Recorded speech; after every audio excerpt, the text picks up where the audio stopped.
Hi everyone, अस्सलाम वालेकुम। तो कैसे हैं आप सब? काफ़ी टाइम बाद, काफ़ी टाइम ही लगता है। मैं 1 या 2 दिन अगर वीडियो ना बनाऊँ ना तो मुझे ऐसा लगता है कि जैसे एक बहुत लंबा ब्रेक आ गया है और मेरी आपसे बातचीत ही नहीं हुई। सो भाई मुझे ऐसा लग रहा है जैसे कि काफ़ी एक लंबा गैप आ गया है।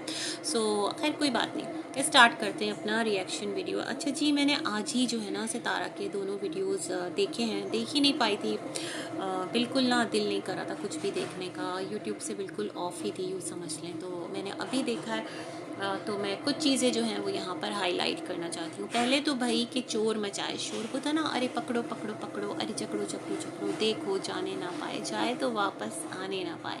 तो ये वाला सिलसिला है। तो सितारा ये चोर का प्रैंक क्यों करती हैं टाइम एंड अगेन? मतलब मुझे याद आती है एक बात यहाँ पर कि सुमेरा ने कहा था कि सितारा जो है वो कंटेंट बनाती हैं और सुमेरा लोग व्लॉग बनाते हैं।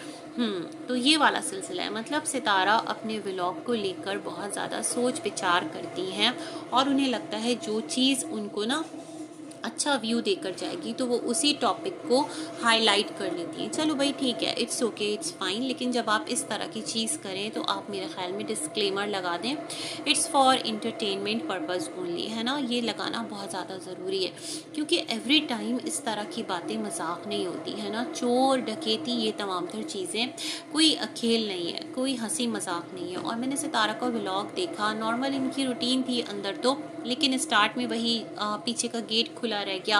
फिर सितारा ने कहा कि यहाँ पर या तो रमज़ान पूरे घर का एक चक्कर लगाता है या फिर अम्मा जो है ना वो पूरे घर को मॉनिटर करती है। मैं कह रही हूँ सितारा, आपका घर है, मेरे ख्याल में आपको खुद इस रिस्पॉन्सिबिलिटी को टेक ओवर करना चाहिए। रमज़ान ठीक है आपके पास काम कर रहा है, आपका भाई है, अम्मा ठीक है, आपकी माँ है, लेकिन अम्मा की जो हेल्थ है, जिस तरह आप बताती हैं कि अम्मा जो है उनकी अब हेल्थ इस काबिल नहीं है कि वो इतनी सारी रिस्पॉन्सिबिलिटीज़ उठाएं, तो क्या ये रिस्पॉन्सिबिलिटी अम्मा के सर डालना अच्छा है? भाई इंसान अपने झमेलों में पड़कर ना बाज़ औक़ात बहुत सारी चीज़ें भूल जाता है। गो कि मुझे ऐसा लगता है सितारा कि इट्स अ कंटेंट या इट वाज अ कंटेंट, लेकिन फिर भी मैं ये बात कहना चाह रही हूँ। जिस तरह आप अम्मा से पूछ रही थी कि अम्मा रात के 2 बजे ये दरवाज़ा खुला था और नीचे का जो रूम था वो खुला हुआ था, उसकी जो विंडो थी जो कि डोर को फेस कर रही थी वो खुली हुई थी, गेट को फेस कर रही थी आपकी जो बैकयार्ड पर है, और जो कपड़े हैं अम्मा ने धो के डाले थे वो भी साइड लाइन हुए थे। तो ये सारी क्या चीज़ें, मतलब इतना ज़्यादा सितारा कौन बनाता है कंटेंट इन चीज़ों को, है ना। ये तो बहुत ज़्यादा एक रिस्पॉन्सिबिलिटी की बात है, समझदारी की बात है। आप लोगों को अवेयर करें, ना कि इस तरह की चीज़ें जो है ना उसको बतौर कंटेंट अपने वीडियो में बनाएं। माशाल्लाह आपके व्यूज़ अच्छे आ गए, बट मैं ये सोच रही हूँ बतौर इन्फ्लुएंसर आपने आगे क्या कंट्रीब्यूट किया। अच्छा, मीनवाइल क्या है कि जो कौसर और उसके भाई का यहाँ पर एक सिलसिला चल रहा है तो लोग उसको लेकर भी बात करें। लोग ये भी कह रहे थे कि जो तुम्हारे घर पर चोरी हुई है ना सितारा, ये जो आने की कोशिश की है तो कौसर के भाई ने की होगी। मैं सोच रही हूँ कौसर के भाई की इतनी ज़रूरत नहीं है कि वो अपनी बहन के घर आ सके या वहाँ का एक चक्कर लगा सके, ना ही कौसर के अब्बा आते हैं। मतलब बड़ा अजीब है ना। मैं तो ये बात टाइम एंड अगेन कह चुकी हूँ, लेकिन फिर भी कह रही हूँ कौसर का भाई आएगा वो भी चोर रास्ते से, क्या ज़रूरत है सितारा से हेलो हाय करने के लिए? सामने से आ सकता है। तो अब क्योंकि वो लाइमलाइट में आ गया है कि वो बैड विशर है, एक तरह से उसकी ऑडियो लीक हुई है, मुझे तो सब कुछ लग रहा है डेलिबरेटली किया गया, लेकिन फिर भी लोग इसी सिनेरियो के साथ ना अब तमाम तर चीज़ों को जज करेंगे। लोग यही कहेंगे सितारा कौसर को इग्नोर कर दो, सितारा कौसर को इग्नोर कर दो। नीचे लोग साजिद को भी ना कमेंट्स में बुरा भला कह रहे। तो मैं सोच रही हूँ सितारा, आप कमेंट पढ़ती होंगी तो आपके हस्बैंड को कितना बुरा भला कहकर यहाँ लोग चले जाते हैं, मतलब एक बिलो द बेल्ट जाकर भी बातें करके निकल जाते हैं। तो क्या ये चीज़ें सही है? अब तो आपके बच्चे भी वीडियोस देखते हैं, इवन कि आपके बच्चे जो हैं वो आपके कमेंट्स भी पढ़ते होंगे, है ना, क्योंकि साथ मिलकर तमाम तर लोग व्लॉग में इनपुट डाल रहे होते हैं। मैं तैयबा का नहीं कहती, हाँ मुस्तफ़ा ज़रूर इस बात से अवेयर होगा। अच्छा जी, तो मैं यही कहना चाहूँगी कि एवरी टाइम इस तरह का जो कंटेंट है ना, गोल्ड चोरी हो गया तो चोर आ गए और इस तरह से तमाम तर चीज़ों को एक स्टोरी बनाना और उसको इस तरह से अपने वीडियो में डालना, अगर चलो ठीक है कंटेंट के लिए तो आप लिख दो ये इंटरटेनमेंट पर्पज़ के लिए, है ना। अम्मा बेचारी को भी आपने साथ में अपने शामिल किया हुआ है, तो ये तमाम तर चीज़ें अच्छी नहीं जाती, है ना।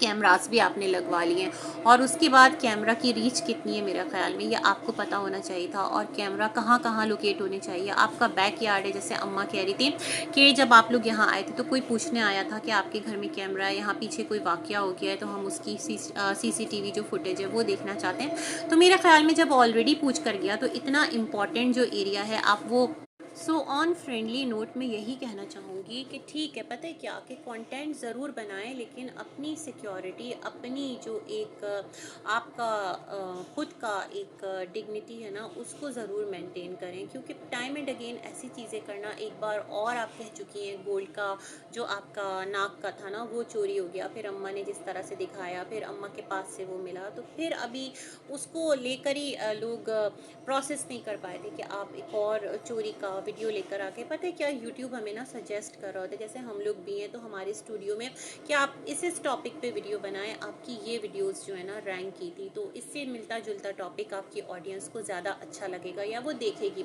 तो मुझे ऐसा लगता है कि यूट्यूब का सजेशन होता है। तो शायद कि सितारा इसलिए ऐसे वीडियोस बना रही हैं। लाइकवाइज आज उनका एक वीडियो आया जहाँ पर कि उनके बेटे को एस ने काट लिया। मैं सोच रही हूँ ये एक अगर प्रैंक वीडियो था सितारा, तो आपको मेंशन करना चाहिए था कि ये एक प्रैंक वीडियो है। आप उस पर ही कहीं प्रैंक लिख देती है ना कि अम्मी से किया प्रैंक, लेकिन आपको पता था अगर आप प्रैंक लिखेंगी तो जो लोग हैं वो इस तेज़ी के साथ इस वीडियो की तरफ नहीं आएंगे। तो आपने डायरेक्ट लिख दिया कि जो आपका बेटा है, अल्लाह पाक सलामत रखे सबके बच्चों को, कि उसको एस ने काट लिया। कितना ये हॉरिबल है। मतलब आप उन लोगों का जो आपको समझा रहे हैं सितारा कि ये वाला जो एक ब्रीड है ना, ये बहुत ज़्यादा एग्रेसिव होता है और ये मजाक नहीं है, और आपको इतना अवेयर करें, तो आप उन तमाम तर जो आपके सब्सक्राइबर्स हैं, जो तमाम तर आपके मतलब देखने वाले हैं वीडियो के, या जो आपको टाइम एंड अगेन अवेयर कर रहे होते हैं, आपको लेकर कंसर्न शो कर रहे होते हैं, लोगों को जाकर बोल रहे होते हैं कि सितारा को मैसेज करें, सितारा को बताएं कि ये एज इस तरह से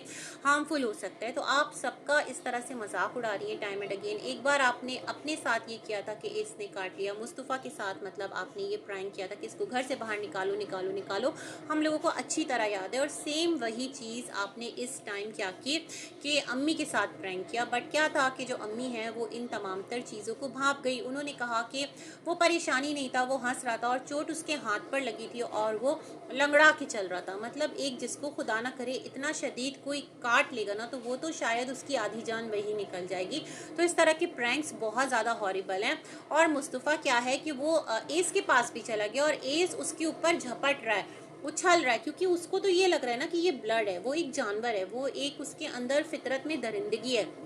आप उसके मुंह पर ले जाकर इस तरह से एक हाथ दिखा रहे हैं खून में लुथड़ा हुआ, जो कि गोश्त को मतलब आगे दिखा रहा है। तो अगर वो सच में झपट ले और अगर वो मुंह के अंदर ले ले, कोई हाथ आपका मतलब या पैर पकड़ ले या अपना एक पंजा ही मार दे, दांत ही गाड़ दे, तो कितना ज़्यादा एक नुकसान हो सकता है। आपको तमाम तर चीज़ें मजाक लग रही है सितारा, मुझे समझ नहीं आ रहा। मतलब ठीक है सितारा, व्लॉग बनाइए और कंटेंट भी क्रिएट कीजिए, बट थोड़ा सा एक तमाम तर चीज़ों को मलूज़ खातिर तो रखिए। इसी के साथ करती हूँ अपना वीडियो एंड, मिलेंगे एक और रिव्यू में, तब तक के लिए अल्लाह हाफ़िज़।